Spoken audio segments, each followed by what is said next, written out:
I think they're done with Pokémon Legends Z-A after the Mega Dimension, apart from a few online Mega events, and so I think it's time for me to tell you what I think about this game as a whole. So, hey, I'm notsoAceTrainer, and Pokémon Legends Z-A is complicated. Let's get into it.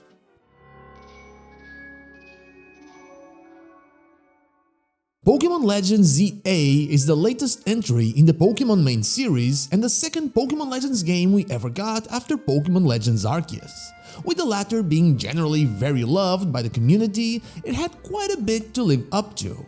But did it manage to do it? Well, generally speaking, yes and no.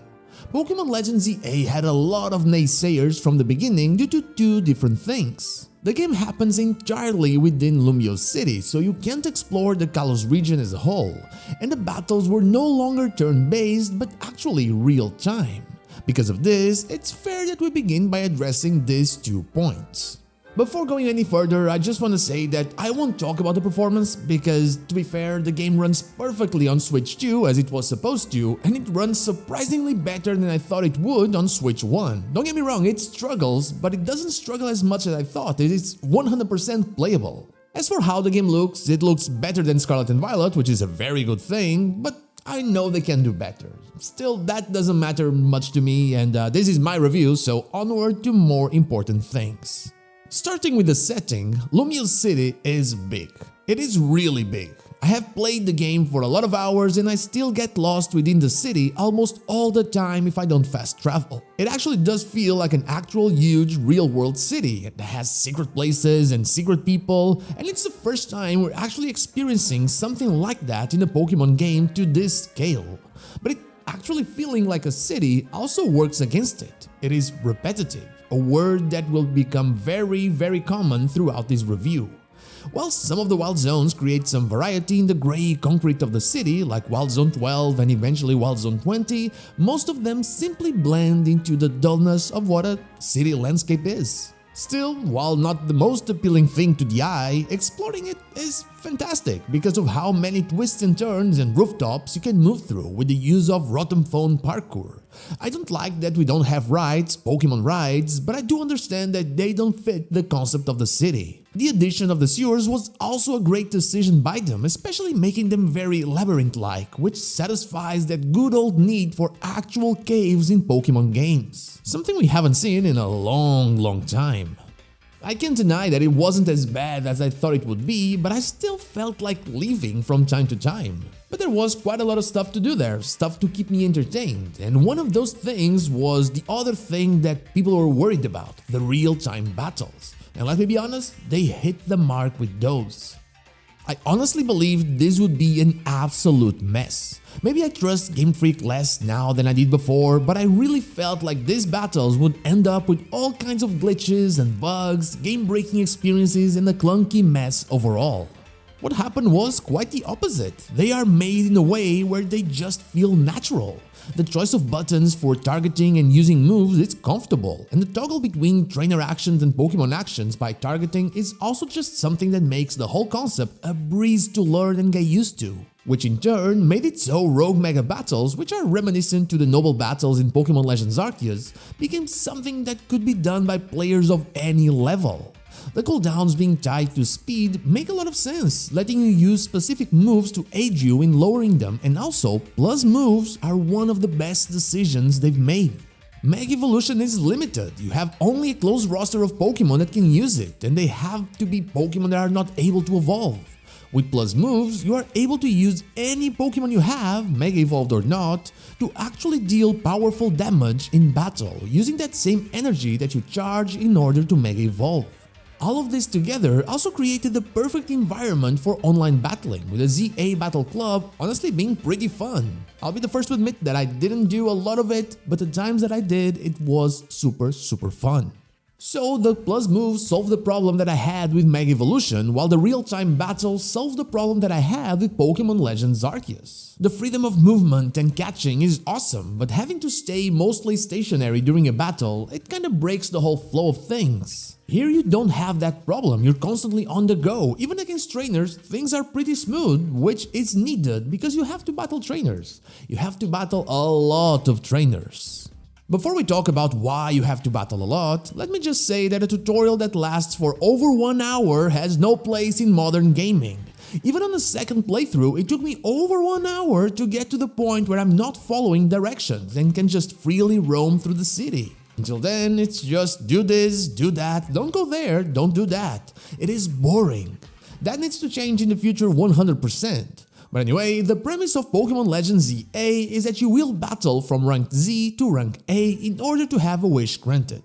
We'll talk about the story later, but this is just to say that you will battle a lot. In order to get a promotion match, the match that allows you to climb the ranks, you need a challenger ticket. And to get a challenger ticket, you need challenger points, and those challenger points can only be obtained by battling in the battle zone.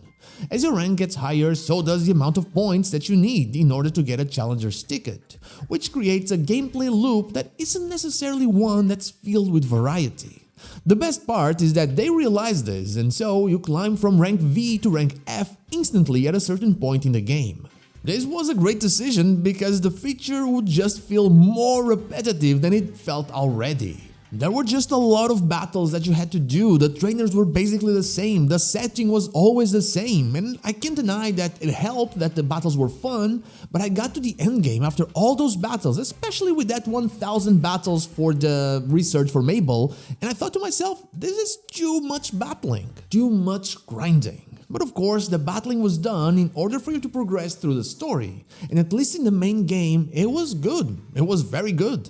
If there's one thing that I'll remember about Gen 9 as a whole, it's the characters. And if Scarlet and Violet had a cool friend group and DLC characters, well, ZA had an incredible full-blown cast. Not only the friends living in Hotel Z, but also everyone that has some kind of role in Lumiose City. It reminded me a lot of Gen 5, where the gym leaders weren't there just to stay in a box waiting to be challenged, they took part on the face-off against Team Plasma. Here, that is taken to the next level, with not only that cast of characters having a role to play in the endgame, but also each having their own character arcs before, during, and after we have to directly deal with them. There are clear differences between all of them, and the way they interact with each other is, honestly, very funny. They had me chuckling from time to time, be it because of Ivar being really stupid, because of Corbo's anger issues, or Laban and Jacinth's relationship. Even in Hotel Z with Naveen, Tony / Urbane and Lida, it was very good. We basically only had 2 returning characters, Emma and AZ, and considering how Pokemon runs on nostalgia, that was a very risky decision, but a very good one. They introduced and developed a lot of characters that got their own spotlight because they didn't have to share it with any fan favorites. The story itself and the overall feeling around Lumiose City is also pretty interesting. While the story ends up being about stopping Ange, another one of AZ's creations, and acts basically as a direct sequel to the events of X and Y, it also indirectly explores issues with nature coexisting with the technological advances of civilization, and people express either positive or negative feelings towards the redevelopment, either through simple dialogue or through the Lumiose City safety group, for example. In fact, exploring the dialogue of the NPCs that roam the city can be both very funny and also very depressing. There's a large amount of references to things like traveling and enjoying life overall, but also a whole bunch of references to death. And they also explore the different lives of the different social classes in Lumiose City and how they deal with not only the issues that the city faces, but also with the people from different walks of life. And one of the best ways to do this is to get through the crazy amount of side quests that this game has. And there are many different kinds. You have battling, you have item fetching, Pokemon walking, and many others, and they really show you what people are like, what they enjoy, what they don't enjoy, everything. And they also expand on the side characters and show you places in Lumiose City you probably wouldn't otherwise visit. But after you're done with the story, well, here comes the postgame, and that's where things start getting a little bit meh. The story ends with a huge emotional roller coaster, from that moment of glorious joy when you battle against Ange and Mega Evolve Zygarde, to that moment of sorrow and mourning when we say goodbye to AZ. And then, well, then things get a bit repetitive. You have the side quests I mentioned, some of which become available in the postgame, you have the colorful screws to collect, and you have every Megastone to buy. But you also have the postgame story, which is locked behind a lot of repetitive battling once again. It's here that things start really getting a bit too much in my opinion. It's not just the post-game, of course, there are some bad decisions that were made about this game. Megastones being locked behind online play? That is bad. Not being able to buy berries in bulk? That is stupid. The 1-hour tutorial I mentioned? That is awful. Pokemon that you need to catch to progress with their mission, not being 100% catch rate after you defeat them? That is just bad as well. Also voice acting, some scenes are just awkward without it. But still, despite that, taking into account the main game gameplay and story of Pokémon Legends Z-A, it is one of the best Pokémon games I've ever played. That is my honest opinion, right until that very moment when AZ passes away. The game is great. But then you have to battle over and over and over and over again for points. Once again, the same battles, the same trainers. It just isn't good. The goal is valuable, you get a little bit more story and you also get the flow at tight. But getting there is so boring. And it's unfortunately this boring feeling that carries over to the DLC and gets so much worse. The Pokémon Legends Z-A DLC, Mega Dimension, is basically a constant grind for a story that just isn't as good as in the main game. We get a little more development from the characters, Ansha is introduced, she's Dianthe's daughter, and Karina makes a return, and while all of that isn't bad, well, it just gets to a point where it doesn't matter. As a concept, the DLC seems pretty cool. You get into distortions that lead you to areas in the hyperspace. You have a limited time there to catch Pokemon that are over level 100, do some tasks and gather materials that will be used for donuts that make you strong enough to spend more time in there and have a higher level in order to face whatever challenges come up.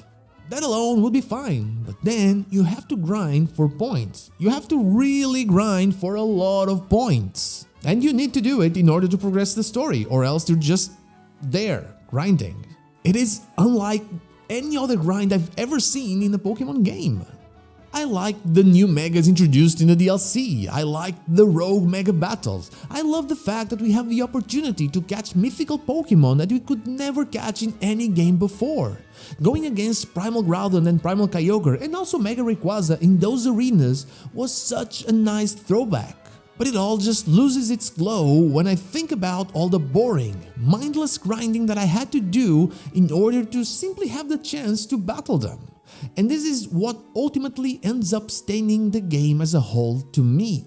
The DLC was greedy. It's a €30 DLC for me, but I don't feel like I have that amount of content in it. It took me a long time to beat the DLC, don't get me wrong, but it's just grinding. And I feel like the grinding is here in order to artificially make this update a lot longer than it had any right to be. You're limited to that time and those tasks. You don't have a way to go for specific berries, but you have some specific recipes, meaning you have to mindlessly grind again. It is greedy, and it is too much for too little.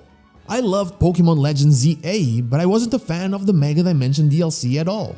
As much as I enjoyed that little story it had, I spent minutes in the story and countless hours just grinding.